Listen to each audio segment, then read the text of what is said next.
السلام علیکم ورحمۃ اللہ وبرکاتہ۔ آج ہم خلافت راشدہ کے حوالے سے کچھ باتیں کرنے جا رہے ہیں۔ خلافت راشدہ میں آپ نے جو چیزیں دیکھنی ہیں نا، وہ آپ کو یہاں پہ بتانا مقصود ہے کہ آپ کن کن چیزوں کو دیکھیں۔ تو سب سے پہلے بنیادی باتیں ہیں، آپ کو چاروں خلفاء کا جو تعارف ہے وہ آپ کو اچھی طرح آنا چاہیے۔ تعارف میں آپ کون کون سی چیز لیتے ہیں؟ تعارف میں آپ ان کی سب سے پہلے ان کا قبیلہ، ان کا نسب، ان کے والد کا نام، ان کی والدہ کا نام، اور خاص طور پر جو ان کا کوئی کارنامے جو ہیں وہ ایک دکا آپ نے ذہن میں رکھنے ہوتے ہیں۔ اس کے علاوہ جو ابتدائی مشکلات یا اس طرح کی جیسے جو غزوات ہیں ان کے حوالے سے چیزیں جو ہے نا وہ لازمی یاد رکھنی ہے۔ خلافت راشدہ میں آپ کو پیپر کم از کم بھی 10 نمبر کا آتا ہے PPSC میں، تو اس لحاظ سے ہمیں اس پورشن کو بہت اچھی طرح تیار کرنا ہے۔ سیرت، خلافت راشدہ، اور اس کے بعد بنو امیہ اور بنو عباس اور سلطنت اندلس، یہ جو چیزیں ہیں نا یہ ہم نے تقریباً آگے بنو امیہ اور بنو عباس سے بھی آپ کو پیپر جو ہے نا 10 سے 12 نمبر کا آپ کو آئے گا، 10 نمبر کا، اور 2-3 نمبر کا جو پیپر ہے آپ کو پھر آگے ہسٹری میں آئے گا۔ ہسٹری پاکستان ہے، ہسٹری بر صغیر ہے۔ اس لحاظ سے آپ نے ان چیزوں کو زیادہ سے زیادہ دیکھنا ہے، اور اس میں نا زیادہ چیزیں کچھ کبھی کبھار بہت انٹرنل چیزیں بھی وہ ٹچ کرتے ہیں، اور بعض اوقات وہ یہ ہے کہ وہ صرف ایک بنیادی جو کہہ لیں وہی چیزیں آپ سے ڈسکس کرتے ہیں۔ تو سب سے پہلے آپ جہاں پہ ذکر کرتے ہیں، یہ پڑھ لیا، آج کچھ کویسچن بھی میں یہاں پہ آپ سے ڈسکس کرنا چاہتا ہوں۔ یہ بک بھی میرے پاس ہے، اور میں نے یہ کہا تھا کہ آپ کوشش کریں کہ یہ والی جو بک ہے یہ آپ لازمی لے لیں۔ یہ تاریخ اسلام شیخ محمد رفیع کی کتاب ہے، اس کو آپ نے اپنے پاس رکھنا ہے، اور اس میں بہت ساری چیز جو جدید آئی ہے نا نہیں، اس میں اینڈ پہ مرودیاں دی ہوئی ہیں۔ اگر آپ میں سے کوئی لیٹ ہے نا تو وہ صرف اسی کو پڑھ لے تو میرے خیال سے کافی حد تک آپ کا بنو امیہ، سیرت اور بنو عباس ہوا ہے وہ آپ کا کلیئر ہو جائے گا۔ بس اینڈ والے 15-20 صفحات ہیں ان شارٹ MCQs کے طور پر، وہ آپ ضرور پڑھ لیں، ٹھیک ہے؟ تو یہاں پہ ہم بات کرتے ہیں جی سب سے پہلے حضرت ابوبکر صدیق رضی اللہ تعالیٰ عنہ کا۔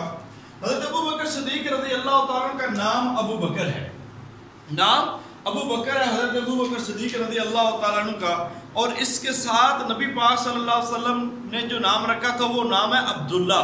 پہلا نام ان کا تھا عبد القعبہ، والد کا نام ہے ابو قحافہ، ابو قحافہ والد کا نام، والدہ کا نام ہے سلمہ۔ اچھا، ام الخیر ان کو کہا جاتا ہے، ام الخیر سلمہ، حضرت سلمہ رضی اللہ تعالیٰ نے، یہ بڑا مشہور و معروف نام ہے، آپ نے یہ یاد رکھنا ہے۔ اس طرح حضرت ابوبکر صدیق رضی اللہ تعالیٰ عنہ کا جو قبیلہ بنو تیم،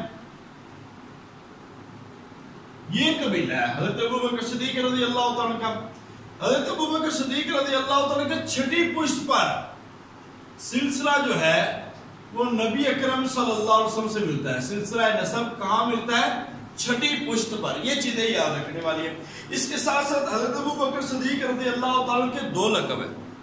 ایک یہ انٹرویو میں بھی سوال آ سکتا ہے، ایک لقب ہے صدیق، آپ کو پتہ ہے وہ واقعہ معراج کی تصدیق کرنے کی بنا پر آپ کو وہ لقب ملا تھا، اور دوسرا لقب ہے عتیق۔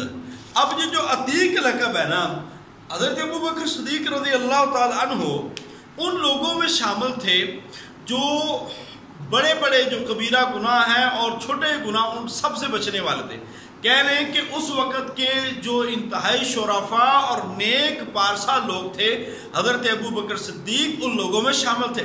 آپ بڑے گناہوں، کبیرہ گناہوں سے بچنے کی بنا پر آپ رضی اللہ تعالیٰ عنہ کو جو لقب دیا جاتا ہے وہ عتیق دیا گیا ہے۔ وہ کیا دیا گیا ہے؟ عتیق۔ صدیق میں نے بتایا کہ واقعہ معراج کی تصدیق کرنے کی بنیاد پر اللہ تعالیٰ کے نبی پاک صلی اللہ علیہ وسلم نے ان کو وہ لقب دیا۔ اس کے بعد ہم نے یہاں پہ حضرت ابوبکر صدیق رضی اللہ تعالیٰ عنہ کی 3 بیویاں کا بھی ہم نے ذکر کیا تھا، وہ پیچھے آپ نے لیکچر سنا ہوا ہے، وہ میں نے بڑی ڈیٹیل میں اس میں بتایا تھا۔ تو قتیلہ ہے، ام رومان ہے، اور اسماء ہے۔ اب یہی بات کی تھی نا اس وقت بھی کہ اسماء بیٹی ہیں، حضرت اسماء بیٹی بھی ہیں، یہ بھی یاد رکھنا ہے، حضرت اسماء بیٹی بھی ہیں، حضرت اسماء حضرت ابوبکر صدیق رضی اللہ تعالیٰ عنہ کی بیوی بھی ہیں۔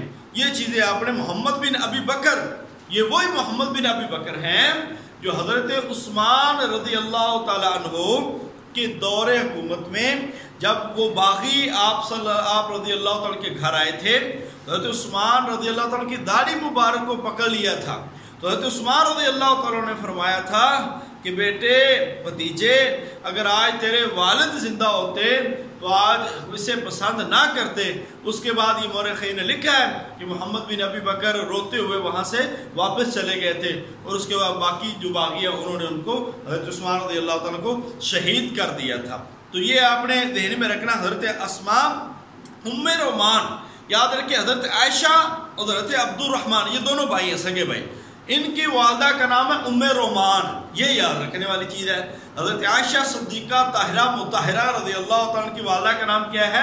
ام رومان۔ قتیلہ سے ہے عبداللہ، اور اسماء حضرت اسماء رضی اللہ تعالیٰ عنہ ان سے ہے، اور یہ وہی حضرت اسماء رضی اللہ تعالیٰ عنہ ہے جو آپ کو شاید علم ہے کہ حضرت عبداللہ بن زبیر رضی اللہ تعالیٰ عنہ، زبیر بن عوام رضی اللہ تعالیٰ عنہ کے گھر میں اس کے بعد آئی تھی، اور یہ حضرت اسماء رضی اللہ تعالیٰ عنہ نے دیکھ لیا تھا جب حضرت عبداللہ بن زبیر کو شہید کیا گیا، تو آپ نے بات تفصیل سے کر لی ہے۔ بہرحال حضرت ابو بکر صدیق 21 جمادی الثانی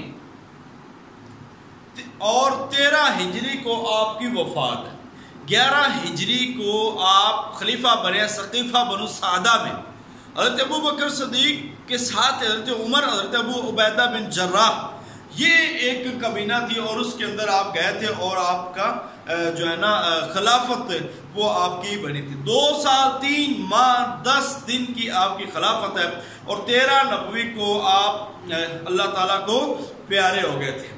آپ کے والد، ان کا نام ابو قحافہ عثمان، ابو قحافہ عثمان ان کا نام ہے، اور وہ انتہائی بوڑھے تھے، یعنی کہ انہوں نے حضرت ابو بکر صدیق رضی اللہ تعالیٰ سے بھی زیادہ عمر پائی، اور وہ حضرت ابو بکر صدیق رضی اللہ تعالیٰ عنہ کی وفات کے 1 سال بعد، یعنی کہ 14 ہجری میں 97 سال کی عمر میں انہوں نے وفات پائی تھی، اور فتح مکہ کے موقع پر انہوں نے اسلام قبول کیا تھا۔ حضرت عثمان رضی اللہ، حضرت ابو بکر صدیق پہلے ان لوگوں میں شامل ہے جنہوں نے اسلام قبول کیا ہے، جلدی اسلام قبول کرنے والوں میں حضرت ابو بکر صدیق رضی اللہ عنہ شامل ہے۔ اس کے علاوہ آپ کو بتا دیں کہ حضرت ابو بکر صدیق رضی اللہ تعالیٰ نے غلاموں کو آزاد کیا ہے۔ حضرت بلال رضی اللہ تعالیٰ عنہ، عامر بن فہیرہ رضی اللہ تعالیٰ عنہ، لونڈین جو تھی نذیرہ، نہدیہ اور جاریہ، یہ سارے جو نام ہے نا یہ آتے ہیں، اور حضرت ابو بکر صدیق رضی اللہ تعالیٰ نے ان کو آزاد کیا تھا۔ آپ کو یہ بتا دیں مسجد نبوی کی جگہ کی جو قیمت ہے وہ بھی حضرت ابو بکر صدیق رضی اللہ تعالیٰ عنہ نے دی ہے، اور آپ کو یہ بھی بتا دیں کہ حضرت ابو بکر صدیق رضی اللہ تعالیٰ عنہ مقام حبشہ سے واپس آئے تھے۔ میٹنگ دوبارہ سٹارٹ ہوئے گی کسی وجہ سے میٹنگ کینسل ہو گئی۔